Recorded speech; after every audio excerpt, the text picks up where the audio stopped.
Polite Enquiries. Whacker.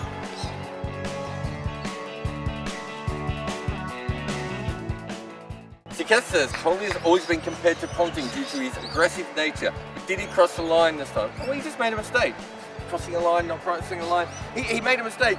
Look, there's been some very bad things written about him, and he was very angry with a member of the media. What he probably should have done is when that happened, gone up to the person he abused and apologised. He didn't, and it just shows how far the media has gone removed from the Indian cricket team. There's a problem there. It's not just about Kohli at this point. I guess the thing is, if he's going to be Test captain, that's something that he has to, a lesson that he's got to learn pretty quickly. It sort of gives the impression of a bit of immaturity that he would handle it that way. And yeah, he should have just gone up and spoken to the journalist afterwards. That happens in other countries. Players have problems with things that are written about them. There's always a level to start at before swearing at someone. That's just me. And to be fair, I often break that rule myself. Yeah, but hopefully he'll learn from this. Rick Finlay says, Rick, what has happened to the West Indies? Well, they've been playing like this for a while in one days. It's not a particularly new thing.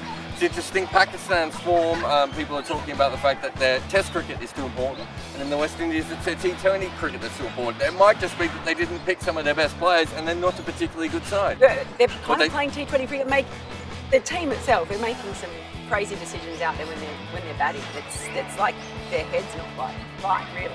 But it is really sad when you look at what's happening to the West Indies at the moment. I'm sad. Yeah, I mean, cricket teams sometimes go through bad form. I'm pretty sure they've won a world tournament in a, T20. A couple of years ago, though. I mean, we're not getting rid of England. Yes. English Nick says, given modern shot selection, what is the most important fielding position? Third man.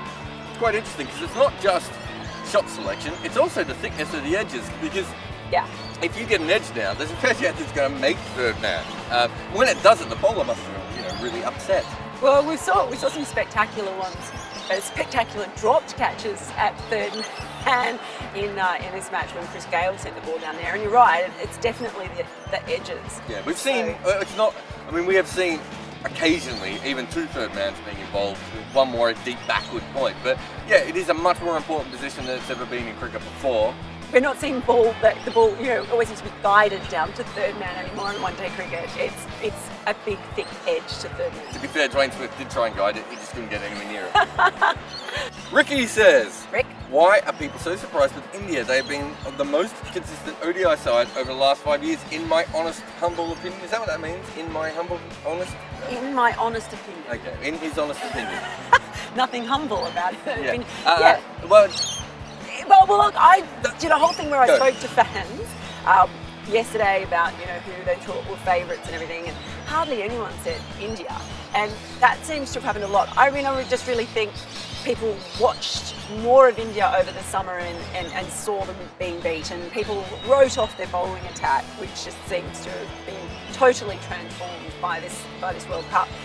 And I said it at the start that India were almost flying under the radar, which seems absolutely ludicrous. And I think people are judging them on their pre-tournament form rather Which is fair enough. Form. I mean, I still thought they were favourites. I'd never, at any stage, thought that because England beat India, that meant England was more of a chance of winning this World Cup. But yeah, look, the thing is, they were losing just before the tournament, and that's kind of how. But I think Ravi Shastri's comments maybe even back this up a little bit. India don't believe in warm-up games. They saw that tournament as a warm-up, and they do what they always do. Now they're playing quite good cricket because they're quite a good one-day side. But yeah, look, things happen. Your comment, good. Tom Banner says, why can't England work out how to bowl, bat or field in a one-day game?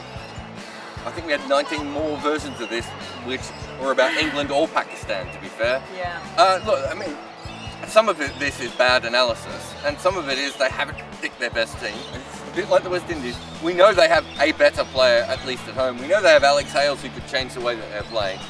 We know that they keep picking their fast bowlers, despite the fact that they're not really playing very well. So England have made a lot of mistakes. But let's not change the entire history of the world here. Since 1992, England has not been a great one-day side. They've had flare-ups, not much more. Cool Dude Jay says, what's the role of Doherty in this Aussie squad? Can anyone please explain? He mixes drinks very well. Does he? No. Very well. I think no is the answer. The Gilly Point says, surely Ireland must replace West Indies in the test playing nations. No improvement. I mean, Why should they replace? Why replace? Why do we have this exclusive club where, okay, sorry, we're only allowed to have this many people in? Why does it have to be an either or? I know the West Indies aren't going well in Test cricket or in cricket at the moment. Yeah, and Ireland are doing well, but why do we have to say it's either that one or it's either that one? Why can't Ireland play Scotland in a test if they want to? Why can't Afghanistan go and play tests in the UAE? Because cricket hates them. Scott says, is disbanding the West Indies international teams really a solution to Caribbean cricket's mess? Well, no, it makes a whole new mess for cricket and for the Caribbean. But it may be something that happens, let's be honest. But cricket then has to work out what happens to those teams. Do Barbados and Jamaica automatically get some sort of status, at least ODI status? Or do they all go back to the start and have to go back and play against Jersey somewhere? It's such a horrible thought. My brain is going to explode even contemplating.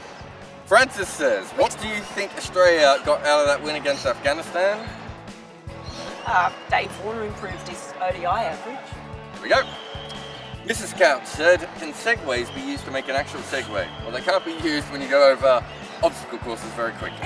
He fell off one. They're very, very hard to fall off. He fell off They're one. Not so hard to fall off, I think you're fine. He fell off one. Peter Miller said, will there ever be a point when cricket doesn't worry about where will it all end? No, that's what cricket does, and it does it better than other sports, so leave it to be miserable on its own, Peter. Nakul Punde says, can someone please just give Jason Holder a hug? He looks like he could use one. I tried to give him one, but unfortunately I rebounded off him for 6. You probably got him around the knees. I actually feel really bad because I even made him, when we did an interview, I made him stand a couple of steps below me because he was so tall. Because he's not good enough. No. So, no. I'll give Jared a hug instead. Awkward. See you next time.